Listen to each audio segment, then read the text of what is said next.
Well, I'm delighted to be here with Representative Khanna from the 17th Congressional District in California. He's a man that represents a very interesting piece of territory in our country because Silicon Valley, basically, so you've got Facebook and you have Google and Apple in your district. And I've been eager, Congressman, for a while to talk to you because I find your positions intriguing. You're a little hard to pin down, which I like, you know. And speaking from the standpoint of Catholic social teaching, you know, famously, Catholic social teaching corresponds to neither of our political parties. It's part of its genius, I think. You know, you can't say, oh, it's clearly Democratic, clearly Republican. It's also a source of ongoing frustration for Catholics every election cycle, you know. So whom do we vote for, Bishop? Right.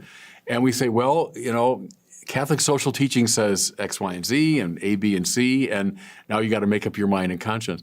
So I thought we could chat about some things maybe in relation to Catholic social thought and then your own thinking on political matters. So, well, that would be wonderful. Look, I am so honored to be here. I remember reading one of your pieces on Christmas where you talked about how we are drawn out of ourselves because of a baby and how Jesus came as a baby.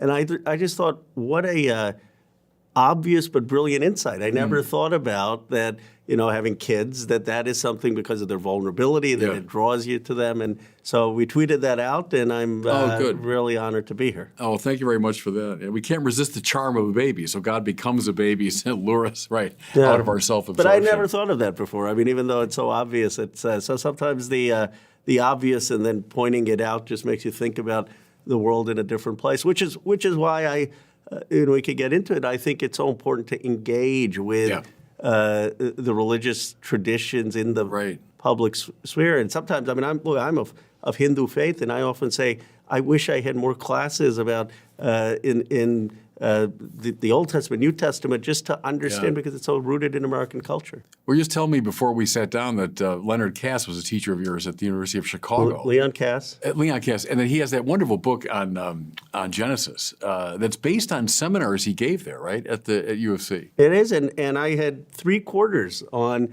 the Genesis with him. And, you know, I still remember certain things, I remember when you know, he talked about Abraham, and of course there's a philosophical and religious part to it, but he said, think about this. You're in your 80s or 90s, and God calls you and says, leave everything you know, and you're going to go and start a new country, and the ambition that takes and the daring it takes. So he taught the Genesis in a way that made you feel that this was about humanity and our ambitions, our greeds, our impulses. No, quite right. That's a great book.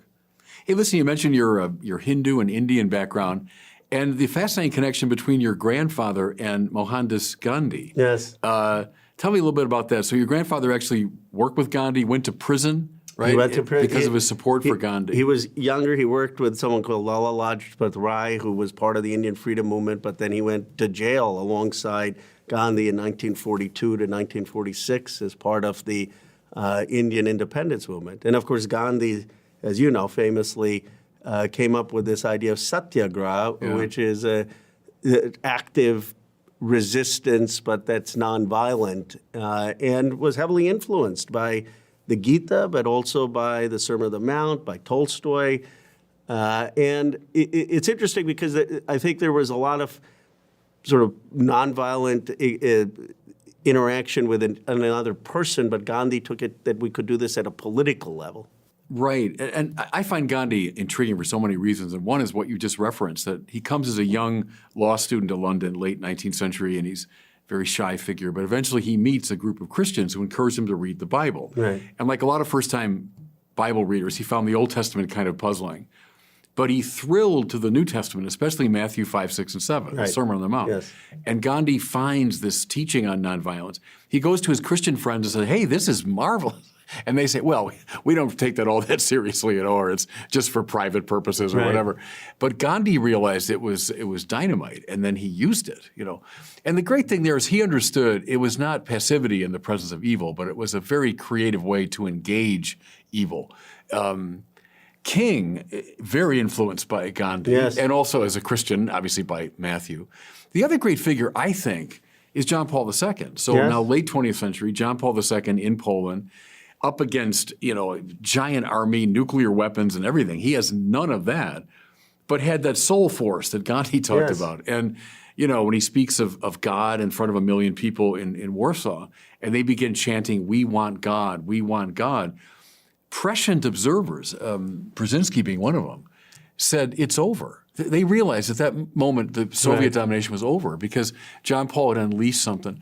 So talk about that a little bit. What's still the power of someone like Gandhi? You sit on the Armed Services Committee, right? So you're not obviously an advocate of doctrinaire nonviolence, No. but yet what are we still able to learn from Gandhi and King, John Paul II today?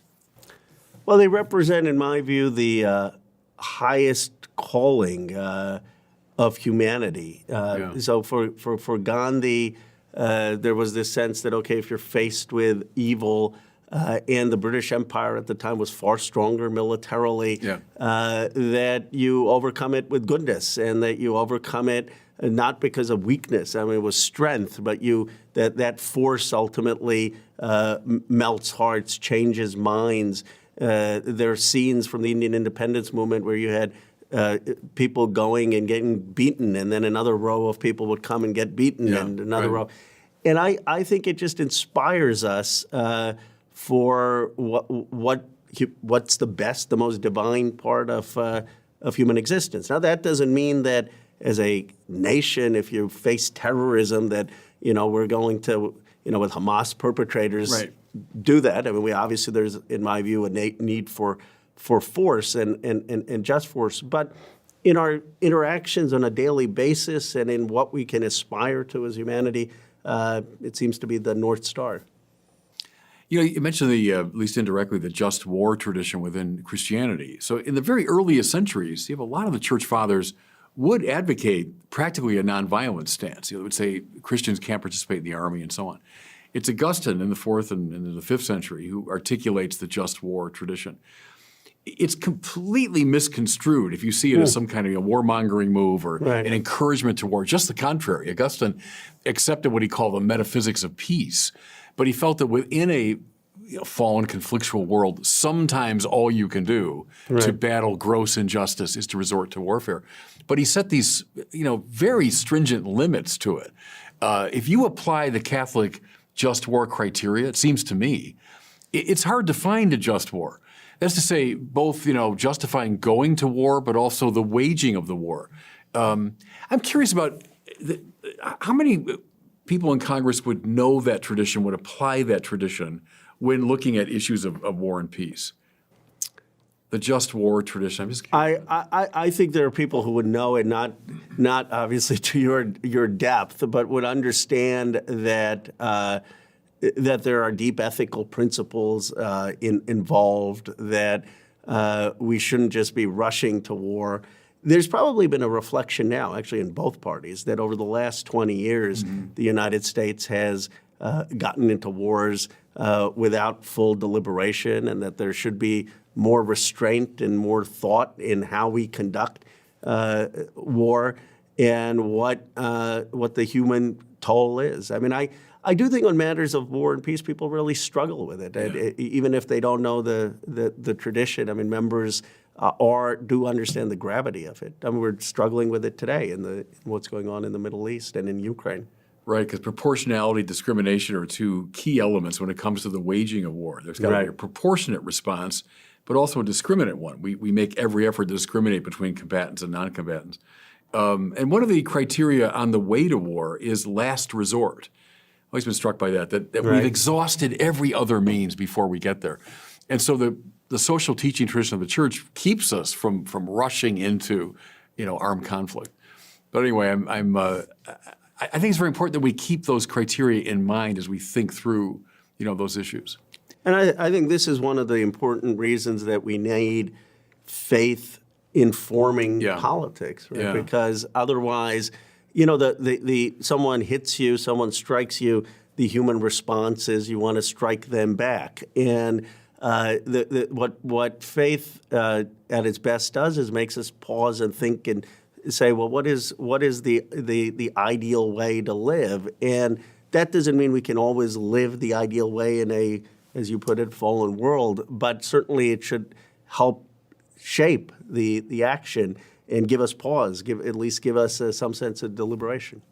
Gandhi, King, John Paul II all knew that it was a provocation, real nonviolence, not passivity, but a real provocation, revealing the wickedness of someone to himself, that he might see mirrored back. Right. This is what I'm doing. There's a famous story of John Paul in Poland when General Jaruzelski, who was in charge of Poland at the time, greeted the Pope at the airport, and he had his notes for a little speech, and he stood there and he was trembling because he realized the power of this man, And they say John Paul listened to him very politely and then commenced his own speech. But before he did, he took his papers and he held them out like this, saying, I'm not afraid of you. And indeed, that was the case. I mean, he had more power than Jaruzelski did. Right. And I wonder if we Christians understand that, we believers understand that, the spiritual power that we do wield, Anyway, go ahead. I think probably not as much as certainly as Gandhi or King or John Paul did. But that's if there ever were a time that this country needed spirituality, it's now. We're so broken as a nation. I mean, you look at the insults we hurl at each other on television. You look at the anger, and there isn't a sense of common purpose. There isn't this sense of where are we headed. And at its best, America is a nation of ideals, of a nation that represents the best of human values. I wasn't a supporter of Ronald Reagan's ideology, but when he would talk about a shining city of the hill and what America could be, that it sent chills for America. And that's the sense, I think, that we have lost. And having spirituality deepen the conversation and also have some humility. Because if you believe in a higher power, then you probably think you don't have the monopoly on the truth. Let me pursue that with you a little bit, because you mentioned Tocqueville in some of your writings and speaking, and he's kind of an intellectual hero of mine. I would take his main point to be a democracy can't really function, much less flourish, without some undergirding philosophical or religious point of view. So the institutions of a democratic society, both political and economic, are fine in themselves, but they won't really function properly unless the entire society is suffused with a religious sensibility, right? Here's something I've noticed in the years I've been following politics and reading. When I was a young guy, you'd read people on the left politically. They weren't anti-religious. And go back to my father's heroes. My father's heroes would have been FDR and would have been JFK and Hubert Humphrey and LBJ, right? I can't think of any of those figures as being anti-religious or anti-spiritual. What I've noticed in the last, let's say, 30 years is the left is becoming increasingly hostile to religion. Not even indifferent to it, I mean actively hostile to it.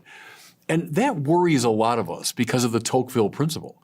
I get it. Religion, like anything else, needs to be criticized, and religious people do and say bad things. I get that. But you can't dismiss religion out of hand as something, primitive and irrational. Think of the new atheist critique from, 20 years ago. But I found it's come into the left as a kind of unsavory element. So talk to me about that, because you just mentioned the importance of the spiritual in a political conversation. Well, I think it also is important to move people, right? I mean, it's not accidental that King's language is Christian in so many ways. I mean, he says we don't want a thing-oriented society, a people-oriented society. It's not accidental that Gandhi appeals not just to the Bible, but to the Gita and to Hindu faith and to Islamic faith, and because people ultimately aren't just material things. We have higher aspirations, and to touch that, whether it's a sense of patriotism or even higher, a sense of what your obligations are to something beyond just your human existence, is deeply what moves people. So to say that, okay, we're not going to have that conversation impoverishes our ability to have a politics. Now, it comes from this fear that we want to have pluralism in this country, and so I think that the fear was, okay, are we just going to have one faith? But I think America has always, in my view, been a nation of many faiths, and you can celebrate that. And we can create space for that. So, I'll give you a very childhood story. When we were moving into to Amsterdam Avenue in Holland, which was one of the neighborhoods. I was born in Philadelphia. We were moving there. There was a bit of chatter in the street in Bucks County. Like the Khannas are moving in, and we figured out, what was going on, and that someone said, well, on Christmas Eve, we put candles out, and now are we going to have a house that doesn't have the candle lights out? So my parents kind of laughed, and they said, of course we're going to put the candle lights out. We grew up celebrating Christmas. It doesn't diminish our own faith tradition. And we did that, and we celebrated, and people on the street celebrated Diwali and were curious. And I think that there has, in my view, having a robust engagement with people's faith is a better way than telling people don't have faith in the public square. Right. And is it possible to have a religious argument in public? And I use that word argument on purpose because I've been saying for years, it looks for a lot of people like there are two options. Either there's just interreligious violence or there's total privatization. Just don't talk about religion. And I would say, no, there's a middle ground, which is robust religious argument that can come out into the public space, not violent, but intellectually engaged. Why couldn't a Hindu and a Christian and a Jew really talk about, and without abandoning their own traditions, but talk out of those traditions and try to find some common ground? My second observation there is in the Catholic tradition, we talk about the natural law tradition. Right. So you might say underneath, most of the great spiritual traditions is a deep moral sensibility, and that we can find a common ground. Someone like John Courtney Murray in our tradition argued out of that perspective, and that we abandon that at our peril, and then it moves into just a complete either indifferentism or just squabbling in the public square. So, is there a moral consensus that our country can find, call it the natural law consensus, or some fundamental moral sensibility, or are we stuck with endless squabbling at that level? So I think there's two things. Obviously there was a sense, in my view, first that that the state would have an ability to define the common good, and liberalism emerged saying, well, we've had all these wars. Right. We can't agree on this common good. We can't agree whether it's a Protestant, Catholic, Hindu common good. And so we're going to agree to some basic principles, and those principles are to keep the country safe and have people have individual rights. The challenge is that people still want shared purpose. That's not enough. Procedural justice, though important, though deeply important, is not enough. And so then the question becomes, how do we build something deeper? Now, to me, one of the greatest articulations of this was Frederick Douglass in Composite Nation, where he speaks in 1869, and he talks about defending the right of Chinese immigrants to come to the United States. And he says, and they say, well, they're not Christian. How are you defending them? And they're not American. And he says, in the free air of America and in the free air of our churches, we will have this, and the best will emerge. And this is going to strengthen not only America, it's going to strengthen the churches to have that kind of dialogue. And to me, that sense that pluralism doesn't mean lowest common denominator. Yeah. Pluralism means challenging your ideas, having something thicker, and still having some thicker conception for America that takes from the best of these. Yeah, and that's the question, that thick description of the moral life. Douglass is so good, isn't he, at so many levels? Still an important person to go back to. The question of how do you find it? How do you articulate it? How do you find the sense of common good without endless conflict, but that the political should be informed by it. What I militate against is the privatization of religion, which I've seen advancing in my own lifetime. I get wanting to avoid violence, but I don't think it should move in the direction of privatizing it. Christianity cannot be a private religion. because we're salt of the earth and light for the world, and we're the city on the hill and all that. It doesn't mean you propagate it violently or through aggression, but you do propagate it. I mean, by your witness and by your words, and I would say indeed by your public argument. Right. So I'm trying to find that And space. do you feel that people feel judged or censored or not allowed to have that kind of perspective? Going to a town hall, making a religious argument, do you think it's? I think I think increasingly in our society that's the case, and even the suspicion of Christian symbols and, as you were talking about, religious symbols in the public space. Because we don't want it to move in that direction of a kind of emptied out, Richard John Newhouse's famous, naked public square that's just denuded of any religious or moral point of reference. We can't have that. And I think that's one of the inflection points in our conversation, around religion. Yeah. And I don't think, when I think back to my parents putting out the candlelights or my tweeting out your piece on Christmas, I don't think it's a shallowness, right? I mean, some people say, well, it's just the commercialization of Christmas and now everyone has Elf on the shelf and is giving gifts. It's something deeper. It's about trying to respect and share what is holy and important to someone else and trying to celebrate that.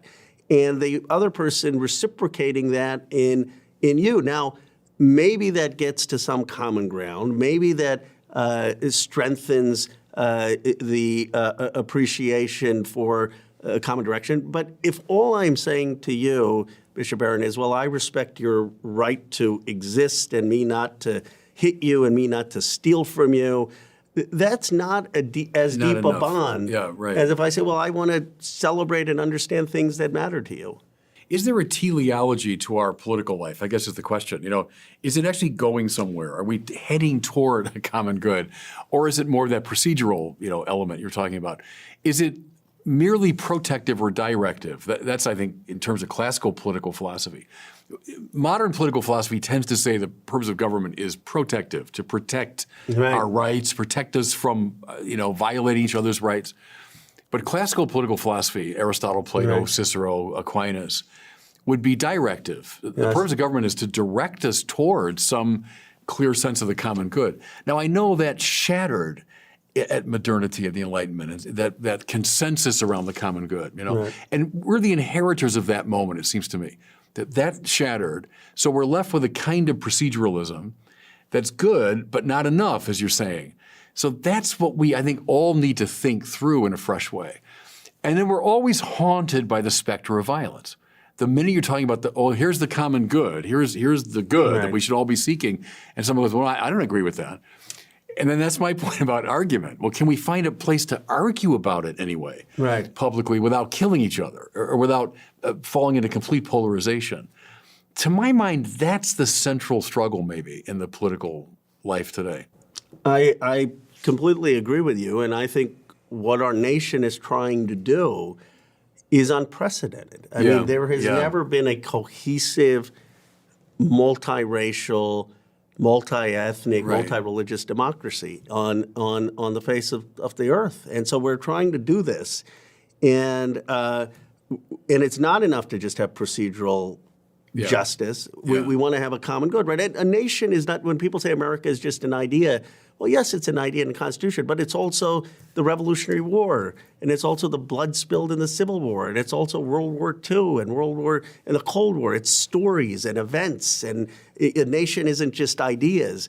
And so we need to have this common sense of a nation, and yet we have all different folks and different faiths and different traditions coming in. Where do you have a common purpose? I mean, at the very least, it should be, in my view, the engagement and respect of each other, and listening and thinking and the humility. But then, how do we build this purpose? And in my view, becoming a cohesive, multiracial democracy is probably a civilizational achievement for America. Yeah. I think of John Paul II there, who said the most fundamental of all the rights is religious liberty, the right to religious freedom, because it touches the very deepest part of every person. So that's one side of it, isn't it? It's like to allow that, say, yes, I'm offering complete religious liberty. But then within that context, religiously free people coming into a shared space and having a real conversation with each other. That's the next step. If we just say, okay, we're all free and I'll let you be, you let me be, then that's not enough for a cohesive society. But now can we enter this common space and really talk to each other?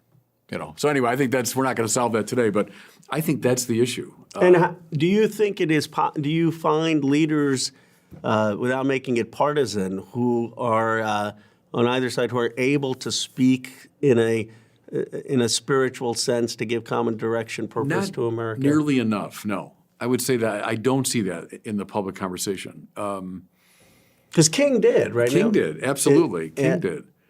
And look at the top leadership of the civil rights movement was religious. They weren't just part of it. The top leadership was. Is that the case now? I don't know. I don't think so. So that's the challenge, I think, is for spiritually minded people to get into that conversation and to lead it, as King did. Hey, let's talk a little bit about economics. So that's really your background and what you studied, what you taught at Stanford. It may sound more coherent on the economics as opposed to philosophy. You're plenty coherent on philosophy too. But we'll move into your wheelhouse. As I read you on these economic matters, you seem to be a great advocate of a kind of targeted investment in the economy so as to stimulate it and make it stronger and to make it fairer and to draw more people into it. And that strikes me as congruent with Catholic social teaching, which favors the market economy. The Catholic social teaching doesn't like the word capitalism, rarely uses it because I think it's so loaded. Right. It uses the term market economy, which it sees as the economic correlate, I think, of a free political environment. So how do free people engage economically through the free market? However, the church does not say, laissez-faire, just unregulated market. By no means. It should be regulated both politically, governmentally, and morally. The market has got to be circumscribed morally and politically. But as I read the church's social teaching, not so that the government can control the market, but to make the market fairer and more available to more people. Talk about that a little bit. I just find a certain point of contact with your own thinking on economics. Well, I love how you frame that about how do we shape the market, because that to me is the big question. I mean, obviously, there's a value in the market of freedom. You don't want, if I want to have some interaction with you, I don't need to go to the government to get every interaction approved.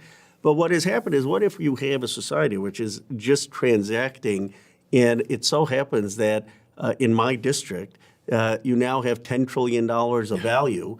And by the way, all this capital is going to China because they have the lowest wage labor there. And places like Johnstown, Pennsylvania, and Ashtabula and Downriver, Michigan are just hollowed out. And you have no ability for those folks to engage in that transaction. And so to me, the market has to care about community, has to care about place.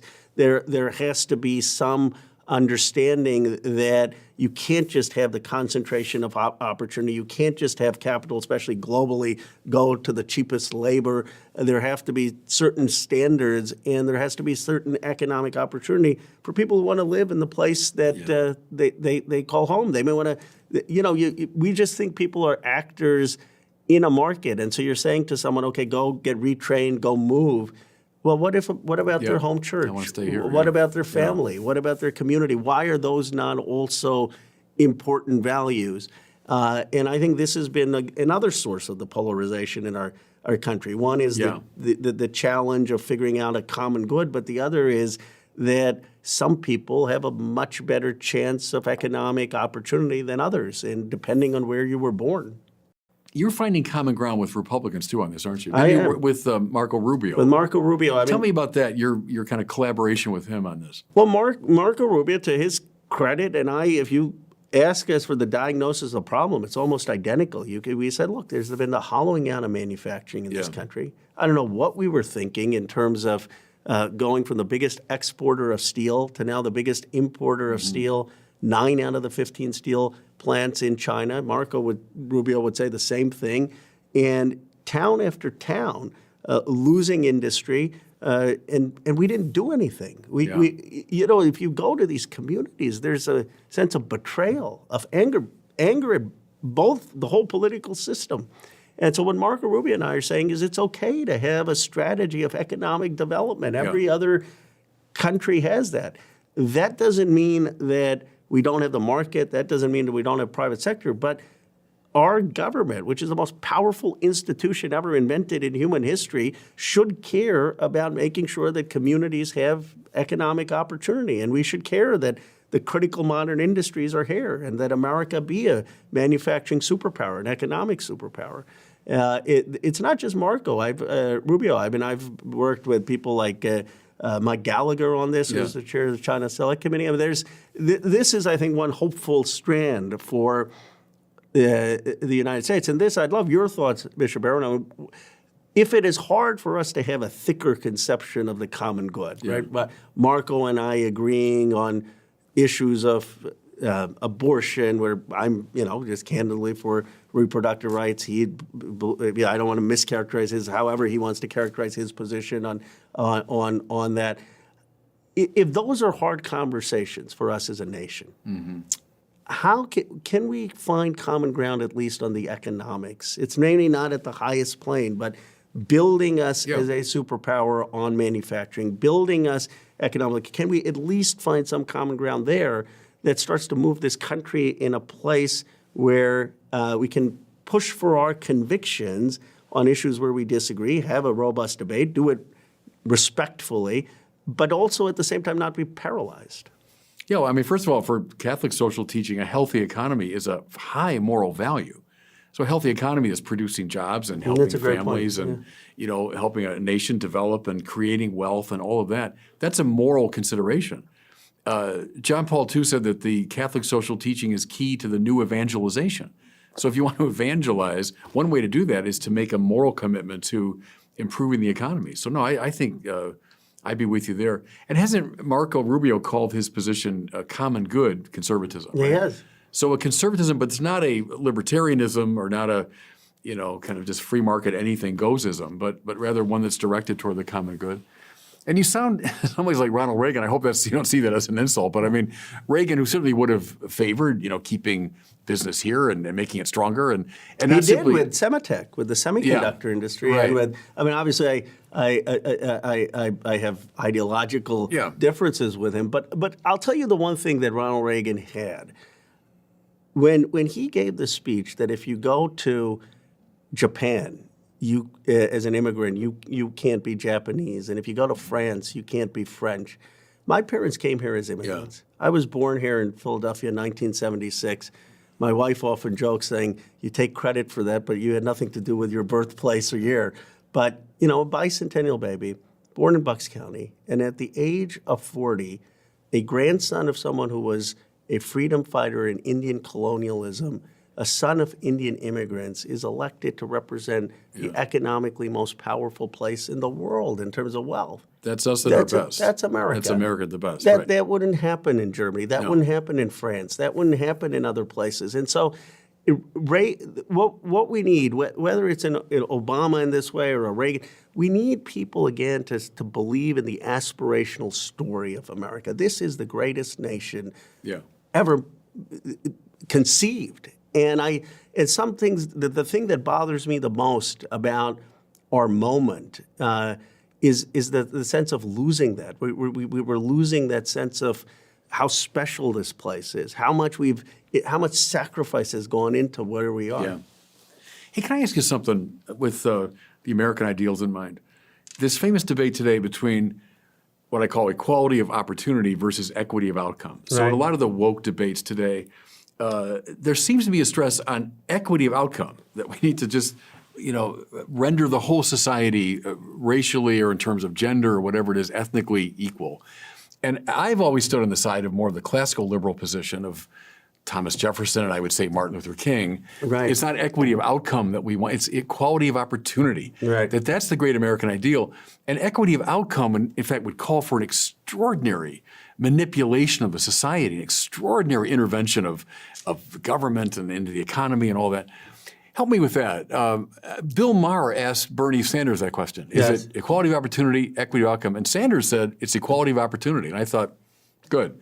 Give me your thought on that distinction. I'm obviously for an equality of opportunity. I mean, people should have the basic health care, education to make a life. But then if you had equality of results, that would mean that everyone would be making the same amount of money and have to be in the same houses. And or 51% should be women in every aspect of life, and 10%. That's not respecting a person's individual initiative and ambition. Where I think it becomes more challenging is, let's say, equality of opportunity requires people to get to a 5, right, in a race. And some people are starting out at a 2, and other people are starting out at a 0 or a -2. Then the question for a society becomes, do we do more to help the person at a -2 to get to the 5? And that's been the affirmative action argument for a long time, right? And as far as it goes, I think fine. But it's and I think that. And I wish we could have that honest conversation in good faith instead of where people are saying, look, we don't want inequality of outcome. We want equality of opportunity. And then let's discuss where that is and how that is. But it becomes so politicized that you can't do that. Yeah, no, fair enough. I wonder if this question will get you in trouble with your own constituency. But another part of Catholic social teaching, which I think is congruent with your thinking as I'm understanding it, Catholic social teaching doesn't like hyper concentrations of wealth and power. Yeah, that's interesting. Look at G.K. Chesterton, who's an intellectual hero of mine. And he proposed back in the early part of the 20th century a system that he called distributism. And he saw it as in between socialism and a pure capitalism. And the idea there was distributing wealth. Right. Now, not through the mechanism of the government necessarily, but finding ways to distribute wealth and power throughout the society. And look at his disciples, C.S. Lewis. Tolkien is a good example. You know, that a suspicion of a hyper-technologized capitalism that rapes the environment and all that. And they favored a breaking up. Think of like Saruman in The Lord of the Rings, kind of controlling everything. And that's the tradition that's coming out of Catholic social teaching. So as you said, you've got in your own district some of the greatest hyper-concentration of wealth and power in the history of the human race. So let me ask just provocatively, should there be another Teddy Roosevelt? I mean, to break up these trusts, should we break up Google and Facebook, and why not? Well, some of them, I think Facebook we should have, because they've concentrated Instagram and WhatsApp that should have been separate and having competition. And I've supported stronger antitrust enforcement on these companies so that they're not able to abuse their platforms, and there are definitely antitrust violations. But I think it's going to require something beyond just antitrust, because let's say you had, and I'm not saying it's we shouldn't consider it, but let's say you had 3 Googles all in Palo Alto, and you then had 2 different Apples, and you had 4 different 3 different Facebooks. And you have the AI revolution in my district. That's not going to do much for people in Youngstown, Ohio, right? And so I think the harder challenge is the internet was supposed to be distributed, and it ended up being concentrating. And how do we now intentionally figure out incentives to distribute the economic opportunity and technology jobs? And that's what I've really been pushing with getting Google to partner with community colleges, historically black colleges, Hispanic institutes, and rural communities. So antitrust, I would say, is one quiver, but not the whole solution. Yeah. Let me ask you this. Another, I think, instance of a hyper-concentration of wealth in our society are the universities with these staggering endowments. Look at what's Harvard? It's like $50 billion, something like that. Yeah. I mean, part of me is at my Chesterton side, my Catholic social teaching side, said, give me a break. Why any university would need a $50 billion endowment? And to be fair, Notre Dame has a $20 or $25 billion endowment. Is this a good idea? Should there be that much wealth concentrated in these universities? Heck, for $1 billion, how about start a university in Africa? How about start a university in, you know what I'm saying? Is that another example where I don't know who would do it, but somehow break up that extraordinary monopolizing of wealth? Well, I would say this. I mean, there in some ways, I believe that higher education and universities, and I welcome your view on this, is it has been a huge asset for the United States Sure. of America. Yeah, sure. And that these universities have produced research, but they've also produced a sense of openness and scholarship at its best for the country. The challenge has become, I think, some of it the gamesmanship of people contributing to these places to be on the boards or to get their kids in, Right. and that needs to be cleaned up in terms of what to do. And then, and naming buildings. I mean, there are probably other better uses of people's free money. It's not it's for them to decide what they want to do, but there are probably better causes than just giving all of your wealth to your alma mater to get a building named. I'm reluctant to go after universities because I will say this. I think that there has been anti-intellectualism at the basis of some of the critiques of higher education, in my view. I mean, look, I think the country did a terrible disservice to people who didn't go to college and hollowed out the manufacturing, hollowed out the middle class.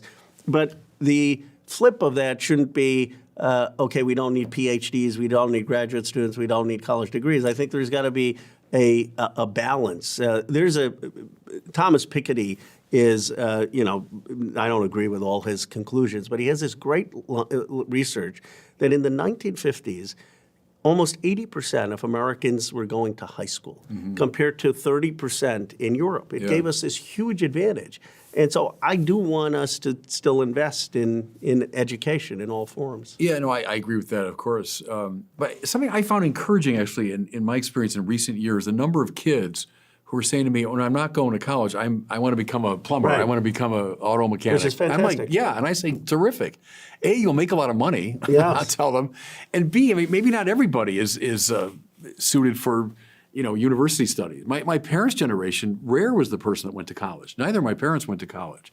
And I do think this gets to some of the elitism, right? Just because you went to college doesn't make you smarter or better or a better citizen or morally superior to someone who didn't. And there is this kind of snobbery of the college educated that I think is not called for. I mean, a person who doesn't go to college can have a great life, can have incredible opinions and thoughts, and should be given as much credence in their opinions as especially when it comes to democratic matters, as someone who's a PhD. I think about like a Tolkien again, with the hobbits staying close to home and making their own tools and doing their own work, and that was now it's romanticized, obviously, but that was an ideal that they were embracing against a sort of elitism, I think. Hey, let me ask you a couple of particular issues that were really big when I was in California. I was out there for 6 years.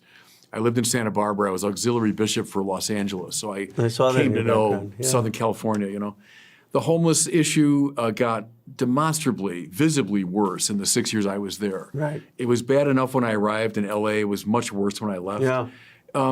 As I looked at it over those years, I couldn't find a politician that was able to deal with this or had a reasonable solution, and it got worse for sure. Give me the Ro Khanna. I know I'm oversimplifying, but give me 3 steps you would do to deal with this problem, which now it's all over my city here, Rochester. Yeah. It's all over the country, homelessness. Help me with that. It's a huge challenge in California. First, you have to acknowledge that. Right. And partly it comes also where you have high wealth concentration, because when you have a lot of wealth production, people bid on the housing prices go up. It makes it harder for people to afford rent. So if you look statistically around the country, places which have high wealth generation and disparity end up often having significant housing problems. So what are 3 things? One, California didn't build enough housing. We were just too restrictive in some of the zoning. And that was a big mistake. Don't copy California's build housing policy. We should be building a lot more housing, not just affordable housing, but housing in general. The second thing is make sure you're intervening before someone is evicted in terms of providing assistance. People say folks have an addiction problem, mental health problems. There are a lot of people who have addiction problems and mental health problems who are housed, and that's much better than before they get evicted. And so I would have a program of aggressively monitoring people who are on their feet and making sure before they get evicted they have some assistance. And then the third point would be really having more mental health and wellness and counseling in communities. And of course, gets back to Tocqueville, right? I mean, one of the reasons Tocqueville said you needed religious institutions. He said in a place where you have freedom could go to licentiousness. We may not have any order, and we need family and community and religion to give our life some social purpose, so it's not just our own whims. And in a society as complex as ours, we want religious institutions, others to do that, but we also want mental health wellness centers that give people an opportunity to get back on their feet. Those would be the three. Yeah, no, I appreciate that. It's just been such a intractable problem, hasn't it? And, it really has. I look Democrat, Republican, look across the spectrum, and we just don't seem to find a solution. Speaking of which, the other issue that it certainly preoccupies the bishops of our country. Since I became a bishop 8 years ago, we talk about it every single meeting. And that's immigration. Yes. When I was in California, obviously it was front and center issue, but it's all over our country. Everyone says it's like a cliche, almost a broken system. And I think that's true. Catholic social teaching, and this is a very important part of it.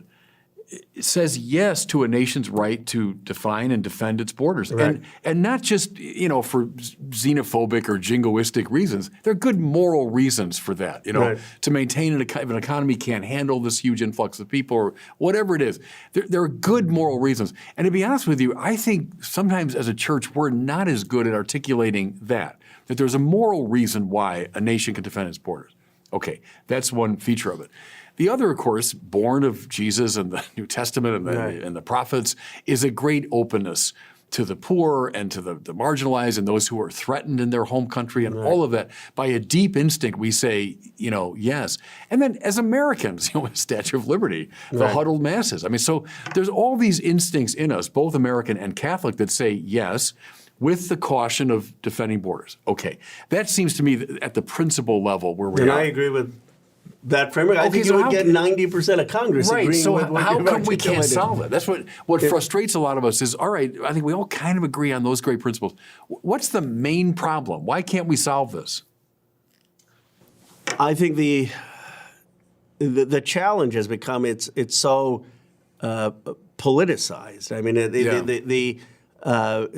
there's a sense, I think, from some, and I don't want to be unfair about it, but there is a sense for some that they maybe on our side that we're not doing enough to protect the border. Like we, in my view, should be funding border agents. We should be funding immigration judges. We should be funding technology. We should clearly say a nation needs safe and secure borders, and there's and not be demonizing the border patrol or not funding it.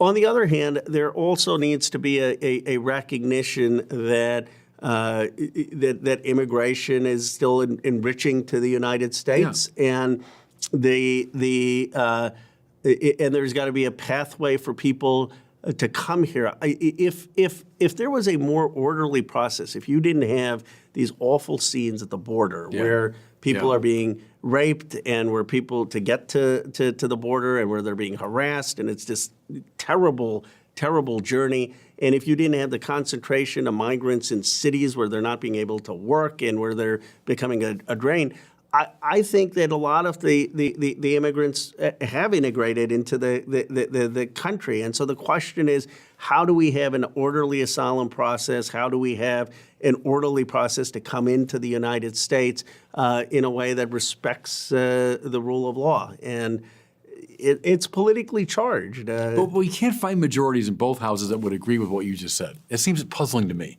that we're not able to, over many, many years now, it's been years of trying to adjudicate this thing. And I don't know. What you're saying makes perfect sense to me. It's not going to happen in the 2024 election because we're so divided as a country. And then there's a deeper issue of what's going on in this country, and that gets back to the point that we're trying to do something unprecedented. We're trying to become this multiracial, cohesive, multiracial democracy. And so people say, okay, it's fine if they play cricket in Rose District. Let's just make sure baseball remains the national pastime.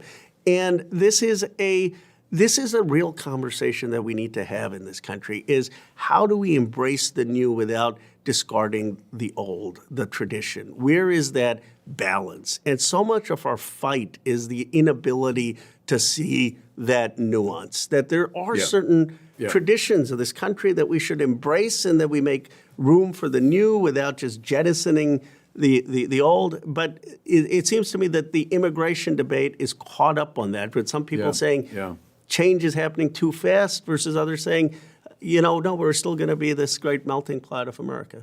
Yeah, no, that's helpful. We're coming toward the end of our time. You knew I'd eventually get to this point where probably you and I have greatest disagreement, and that's around the abortion question. And I want your advice on this too. Yeah. And the advice, because we have difference. I am, just because so your viewers know, candidly, I mean, I've been 100% supportive of reproductive rights, and we'll talk about it in more detail. But how can we have a conversation in this country where we disagree on issues on abortion, or if there are issues of gay marriage or other things? How do we find, if there is any possibility of a way to talk to each other? Well, I see two things. First of all, the appeal to natural law that we talked about earlier. There's some kind of fundamental moral consensus around these ethical questions. I think if we can stand together in those, that would be at least a starting point. The other one, to be frank with you, to my mind, the Democratic position on that has become so extreme that it's precluding real conversation. It's become such an extreme position. Let me tell you, put it in a little context. I'm from Chicago. I'm a Catholic, right? My dad, Irish Catholic from Chicago. That meant ipso facto Democrat. If you're a Chicago Catholic, you're a Democrat. In fact, my father was involved in Democratic politics. His family was very involved in Chicago politics. When I went to the seminary, so back in the early 80s, 95% of us, so these, serious Catholic young people, 95% of us would have said we're Democrats, right? When I started teaching at the seminary 20-some years later, 95% would have said we're Republicans. It's one reason for that, I would say, above all, and it was Roe v. Wade, it was abortion. And as I've watched it over the years, I'm old enough to remember as a little kid, Ted Kennedy was pro-life, Jesse Jackson was pro-life. And they were pro-life, it seems to me, on very democratic grounds. They mean, hey, we're the party of the little guy, we're the party that defends, the poor and those that have no voice. And so I watched that, and then I watched by a steady process abortion being accepted almost as an absolute. I remember vividly Mario Cuomo in 1984, right, at Notre Dame. I was in my mid-20s then. And the anguished Mario Cuomo, I'm a Catholic, and so of course I'm against abortion, but yet with, reluctance, but accepting the exigency of it politically, I will support it, but I'm a tortured soul, right? And I'm privately against it, but publicly for it. And of course that was picked up by Democrats, Catholic Democrats, for the next two generations. But what I find intriguing is the declension from anguished Mario to exultant, Andrew. So when Andrew Cuomo in New York, when they passed a law that makes abortion, universally available up to the moment of birth, they're lighting up buildings in New York and jumping with celebration. For a lot of Catholics, it was like, come on. I might give a certain benefit of the doubt to anguished Mario, but exultant Andrew, it seemed like it had gone to such an extreme position that it's all on one side, and that it's precluding the possibility for real conversation. I've said to friends of mine in Washington involved in politics, give us a little bit. I said, how about we limit, third trimester abortions? Oh no, that could never happen. How about partial birth? Why don't we limit that? Oh no, it would never pass. How about born alive? Oh no, we couldn't do that. And I'm like, well, then what the heck? How can we even have a conversation if the position has become so extreme? Anyway, end of speech on that. But that would be, from my perspective, as someone born and raised a Democrat, but who experienced extraordinary difficulty precisely over this issue. And you think this is one of the big issues that Catholic Democrats just sociologically left the Democratic Party? Yep. Oh, I do. Look at who was the last pro-life Democrat? Dan Lipinski, whom I knew in Chicago. hounded out of office. What about, I mean, I know you may push back on this, but the framework at least in my state in California is that you can have an abortion up till viability, and then after that, it's an exception for the health of the mother in that circumstance, which is very, very rare. I mean, it's not a common thing that people are doing. And now my view is that decision should be for the woman and her doctor in getting that health care. But I think the challenge is that we also start to talk about these exceedingly rare cases that then become the conversation, where that's not the majority of abortions, or by any stretch, probably less than 1 or 2% that are taking place. Well, let's say even if that were the case, that it's still a lot of babies being murdered from our perspective. Right. And how is that ever acceptable within a decent society? So that's, and now that the thing has moved to the state level after the Dobbs decision, okay, good. I'll take any restriction I can get. I mean, so if Democrats are willing to say, look, we'll restrict it here or there, great. And the church, I think, would embrace that and say, good, at least we're moving in the right direction. But I think we have to have a conversation about life and about the human being. And, to me, it's become almost an ideological position that prior to birth, for some reason, what we're talking about is not a human being. And I think that's an incoherent position. I remember Hillary Clinton, it must have been 2016, and was asked about that. The baby about to be born has no constitutional rights. And she said, yes, that's the law of our country. And I remember thinking, okay, then something has deeply gone wrong with the laws of our country. So I would say I'm speaking for a lot of Catholics there who would, by instinct, like an awful lot of things within, the more liberal or democratic framework. But we balk at this, And it's hard if there is just fundamental difference, though not judging someone's view. You think it is hard to build consensus on other areas. I mean, this is such it's hard. You can, and indeed, I think our conversation might represent that even, that we can find a lot of points of contact. But it's a big issue. Yes, of course. The bishops have called it the preeminent issue for two reasons. One is it's a direct attack on life, and secondly, the sheer numbers involved, of roughly 1 million abortions a year. And we just think that's a staggering outrage morally. So for that reason, the bishops have said it's the preeminent issue, not the only one. And we take very seriously all these things we've talked about. And I think with Democrats, we can find a lot of common ground. As I say, most of us, like when I was young, most of us were Democrats. And this has been, a very tough pill to swallow, Well, it's a challenge for the country, because obviously this is I disagree with people on the other side, but I don't claim to know metaphysical questions. I mean, these are deep questions that that I respect people who have a difference. I have a clear sense that for me, these things should be a decision between a woman and health care, and that's and the law requires health considerations after viability. But I'm not saying that this can bridge a divide, and I don't want to diminish the moral sentiment or moral intensity on the other side. But I think that there is such a moral conviction on both sides on this, that the question becomes, one, can we have this conversation? But it also becomes, how do we at least respect where people are coming from? Which means in a simple way to say that if someone disagrees with me, I won't label them a sexist, and if someone and they shouldn't label me a baby killer. I mean, how do we have conversations with each other? No, quite right. That still allow us to have a common American identity and build for that, because it's harder for me to see a path to consensus over the next 10 years on that than it is to see we want to become a manufacturing superpower. We don't want China to lead. We want to make sure we have jobs and economic opportunity everywhere.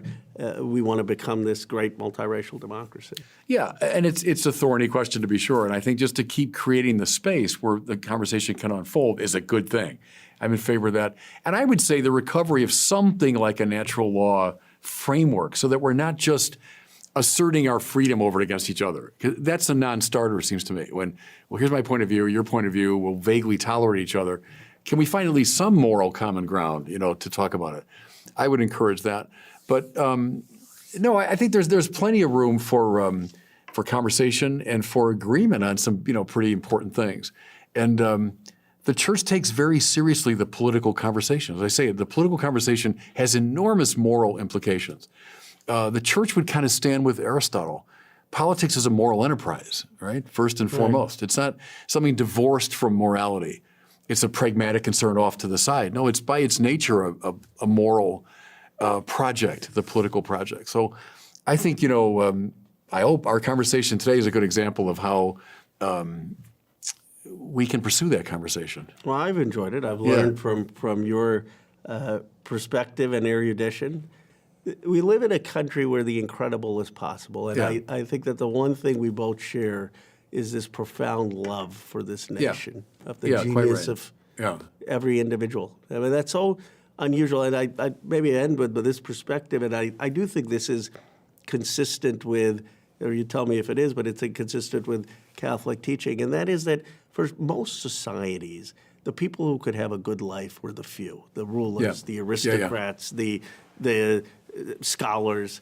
Right. And we had this radical idea that there's a genius of every individual. There is every person has deep worth. Every person has a divinity and a specialness. And that's a uniquely American concept. And that's what makes this country exceptional, so unique in my view. Yeah, no, the possibility of really distributing wealth and power so it's not just in the hands of a few. Yeah, I think that's exactly an American and a Catholic ideal at the same time. Congressman, thank you. A delight talking to you today. I really enjoyed it. Thank you for having me. Thanks. Thank you.